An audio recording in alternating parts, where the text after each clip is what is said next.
Hello everyone, स्वागत है आपका रेप्लिका वर्ल्ड में। तो आज हम डिस्कस करने वाले हैं DSSB PhD बायोलॉजी के कुछ क्वेश्चंस। इससे पहले हम काफ़ी क्वेश्चंस डिस्कस कर चुके हैं। अगर आपने वो वीडियोस नहीं देखी हैं तो उनको भी देख लीजिएगा। तो आज हम स्टार्ट करें क्वेश्चन नंबर 112 से।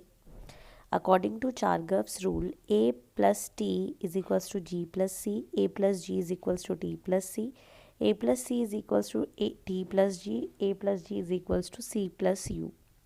तो यहाँ पे पूछा गया कि चारगर्व रूल के अकॉर्डिंग कौन सा ऑप्शन सही है। तो चारगर्व रूल ने दो चीज़ें बोली थी। पहली चीज़ ये कि जितना DNA में एडेनिन होगा उतना ही थाइमीन होगा, जितना ग्वानिन होगा उतना ही साइटोसिन होगा।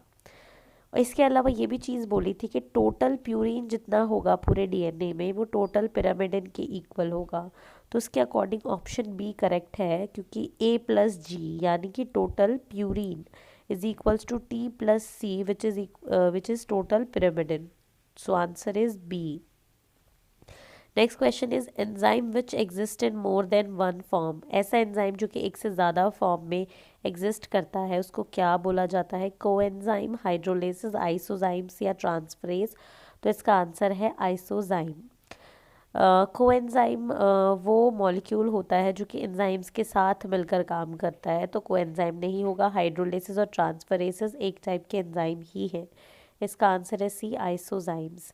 नेक्स्ट है erythroblastosis fetalis occurs when. Erythroblastosis fetalis कब होता है? इरिथ्रोब्लास्टोसिस फीटालिस तब होता है जब मदर का ब्लड ग्रुप RH नेगेटिव होता है जबकि फादर का RH पॉजिटिव होता है। तो आंसर है सी, RH negative mother plus RH positive father. Next चलते हैं, काला अजर इज कॉज्ड बाय। काला अजर किस वजह से होता है? इसका जो वेक्टर पूछा गया है, वेक्टर होता है इसका सैंड फ्लाई। तो आंसर है C, sand fly. Next question है, in Ascaris first and last molt takes place in. Ascaris में फर्स्ट और लास्ट मोल्ट जो होता है वो कहाँ पर होता है? तो इसका आंसर है डी, इंटेस्टाइन। नेक्स्ट क्वेश्चन है question number 117।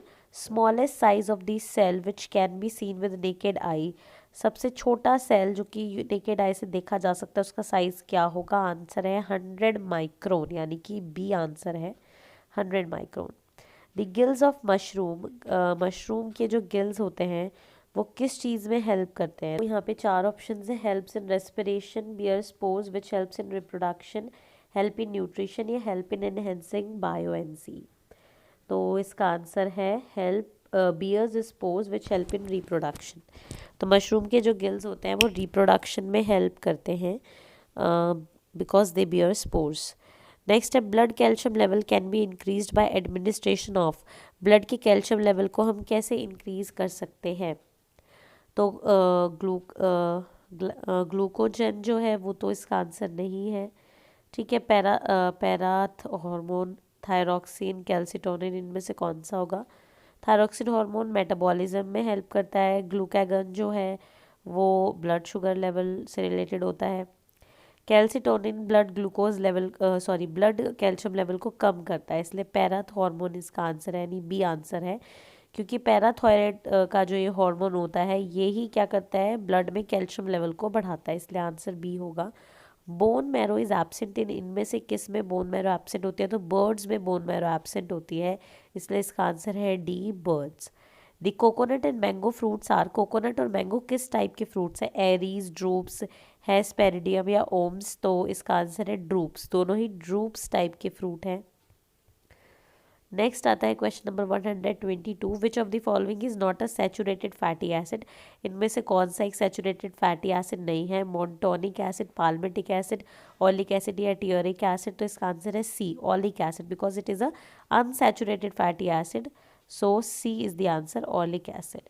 Which of the following is called jokers of microbiological park. Jokers of microbiological park किसको बोला जाता है? बैक्टीरिया, वायरस, माइकोप्लाज्मा या साइनोबैक्टीरिया। तो आंसर है mycoplasma, C, mycoplasma is the correct answer, because mycoplasma अपनी shapes को बदलते रहते हैं, इसलिए उनको जोकर ऑफ माइक्रोबायोलॉजिकल पार्क कहा जाता है। नेक्स्ट है, when a grape is placed in concentrated sugar solution then it will show. अगर किसी ग्रेप को हम कॉन्सेंट्रेटेड शुगर सॉल्यूशन में रख देते हैं तो क्या होगा कि ग्रेप से जो पानी है वो बाहर आने लग जाएगा और ग्रेप जो है वो श्रिंक हो जाएगा। तो फिर ये क्या शो करेगा, ऑस्मोसिस, इम्बाइबिशन, प्लाज्मोलिसिस या नन ऑफ दीज। तो ऑस्मोसिस की स्पेलिंग यहाँ पे गलत है, फिर हम इसलिए यहाँ पे नन ऑफ दीज लिखेंगे, एक्सोस्मोसिस होगा इसमें क्योंकि ऑस्मोसिस की स्पेलिंग गलत है। सो नन ऑफ दीज इसका आंसर होगा। Who propose the checker board method, checker board method किसने प्रपोज किया था, मेंडल, पुनेट, कोरेंस या डार्विन। तो इसका सही आंसर है पुनेट। पुनेट ने ही चेकर बोर्ड वाला मेथड दिया था। हम पुनेट स्क्वायर बनाते भी हैं अगर हमें कोई भी क्रॉस कराना होता है तो इसका आंसर है Punnett. Adrenal gland is derive from, adrenal gland किससे डिराइव हुआ है, ectoderm, both ectoderm and endoderm, mesoderm, both ectoderm and mesoderm. तो हमें पता है एड्रिनल ग्लैंड के दो पार्ट होते हैं, एक एड्रिनल कॉर्टेक्स होता है, एक एड्रिनल मेड्यूला होता है। एड्रिनल कॉर्टेक्स जो होता है वो मीजोडर्म से डिराइव होता है, जबकि एड्रिनल मेड्यूला जो होता है वो एक्टोडर्म से डिराइव होता है, इसलिए इसका आंसर है D, both ectoderm and mesoderm. Next question है 127, filtration fraction is the ratio of, filtration fraction किसका रेशो होता है, O2 and CO2, GFR and RPT, HCO3 and H2CO3, HB and HbO2। तो इसका आंसर ऑप्शन नंबर बी, हालांकि इस option में गलती है। एक्चुअली में फिल्ट्रेशन फ्रैक्शन जो रेशो होता है वो ग्लोमेरुलर फिल्ट्रेशन रेट और रीनल प्लाज्मा प्रोटीन रेट ऐसा कुछ होता है। तो GFR एंड RPF है शायद इसका, RPF, ठीक है, रीनल प्लाज्मा फ्रैक्शन होता है। तो GFR और RPF होना चाहिए इसका, तो इसका ऑप्शन बी है। Complementary genes in F1 generation give ratio, complementary gene is F1 generation. अगर हम कॉम्प्लीमेंट्री जीन की बात करते हैं F1 जनरेशन में तो हम एक एग्जाम्पल लेके चलते हैं। तो उसमें F1 जनरेशन में जो फ्लावर का कलर होता है सभी का पर्पल होता है। F2 जनरेशन का रेशो इनका 9:7 होता है। नेक्स्ट है the enzyme necessary for HSK pathway, HSK pathway यानी कि H-SLAC पाथवे के लिए नेसेसरी एंजाइम कौन सा है। तो यहाँ पे RUBP carboxylase, dehydrogenase, RUBP hexokinase, hexokinase. देखिए RUBP हेक्सोकाइनेज तो मुझे नहीं लगता होगा, ना ही हेक्सोकाइनेज लगता है, ना ही डिहाइड्रोजिनेज लगता है। तो इनमें से सबसे अप्रोप्रिएट ऑप्शन तो RUBP कार्बोक्सिलेज ही लग रहा है, तो इसलिए ए इसका आंसर होगा। वैसे अगर हम HSK पाथवे की बात करते हैं तो सबसे पहला एंजाइम जिसमें इन्वॉल्व होता है वो PEPKase इन्वॉल्व होता है, जहाँ पे कार्बन डाइऑक्साइड को एक्सेप्ट करता है PEP, ठीक है। तो ए मुझे लगता है इसका आंसर होगा RUBP carboxylase. The product of Hill's reaction are, Hill's reaction के क्या प्रोडक्ट होते हैं, तो लाइट रिएक्शन को ही हिल्स रिएक्शन बोलते हैं। हमें पता है कि उसमें ATP जनरेट होता है, NADPH जनरेट होता है और ऑक्सीजन भी मिलता है, तो इसलिए इसका आंसर होगा D, all. In which form are carbohydrate located in plants, carbohydrate किस फॉर्म में लोकेटेड होता है प्लांट्स में, ग्लूकोज, सुक्रोज, फ्रुक्टोज या मैल्टोज। ऐसे तो इसका स्टार्च होना चाहिए था क्योंकि स्टार्च की फॉर्म में ही प्लांट में जो है कार्बोहाइड्रेट रहता है, बट स्टार्च नहीं है, तो हम इसमें मोस्ट अप्रोप्रिएट कह सकते हैं कि ग्लूकोज होगा, फिर ए इसका आंसर होगा। नेक्स्ट क्वेश्चन पे चलते हैं। नेक्स्ट क्वेश्चन है question number 132, number of NADH2 produced in Krebs cycle. तो क्रैब साइकिल में कितने NADH2 प्रोड्यूस होते हैं, तो एक्चुअली में एक क्रैब साइकिल में 3 प्रोड्यूस होते हैं, तो किसी भी ऑप्शन में 3 नहीं है, इसलिए 4 ऑप्शन गलत है। The amount of energy given by 1 molecule of ATP is, तो एक मॉलिक्यूल ATP का कितनी एनर्जी देता है, इसका आंसर है 7.3 kilo calorie. Which of the following chemical elements is present in all proteins, कौन से which of the following chemical elements is present in all proteins, सभी प्रोटीन्स में कौन सा केमिकल एलिमेंट होता है, hydrogen nitrogen only, hydrogen nitrogen oxygen, hydrogen nitrogen nitrogen and oxygen. तो इसका आंसर है B, hydrogen nitrogen and oxygen. Substance that can be absorbed without digestion are, इनमें से कौन सा सब्सटेंस है जो बिना डाइजेशन के एब्जॉर्ब हो सकता है, मिनरल, प्रोटीन, कार्बोहाइड्रेट, वाइटामिन्स। तो मिनरल्स भी एब्जॉर्ब हो जाते हैं और वाइटामिन्स भी एब्जॉर्ब हो जाते हैं, बट एक ही चूज़ करना है तो ज़्यादा अप्रोप्रिएट होगा मिनरल्स, ए।